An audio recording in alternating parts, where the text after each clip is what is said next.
একজন পাপীকে আল্লাহ সারা জীবনের গুনাহ মাফ করে দিয়েছেন শুধু ঘুমের ঘরে একবার আল্লাহ নামটা ডাকার কারণে।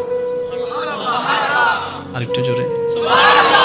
হাসরের ময়দানে একজন বান্দাকে আল্লাহ জান্নাত দান করবেন শুধু সে ঘুমের ভিতরে আল্লাহ বলে ডেকেছিল। তো ফেরেশতা জিজ্ঞেস করবে, ইয়া রাব্বে করিম, সে তো যে আমলটার কারণে তুমি তাকে জান্নাত দিচ্ছ, এত গুনার উপর ভারী করে যে নেক আমলটাকে বানিয়েছো তুমি, আল্লাহ সেই আমলটা হচ্ছে তোমার নাম ডেকেছে, আর তোমার নামটা তো সে স্ব ইচ্ছায় ডাকেনি, ঘুমের মধ্যে ডেকেছে, ঘুমের মধ্যে ডেকেছে, ঘুমের ঘরে ডেকেছে। রব বলে, যেভাবেই ডাকো নাম তো আমারটাই ডেকেছে,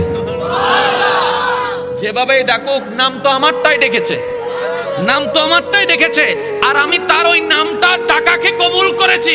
ও ফেরেশতা, এক পাল্লায় সেই নামটার ওজন রাখো, আরেক পাল্লা তার সারা জীবনের গুনাহকে রাখো। সেই দিন হাসরের ময়দানে ওই একটা নাম ডাকাটাই ভারী হয়ে যাবে। সুবহানাল্লাহ।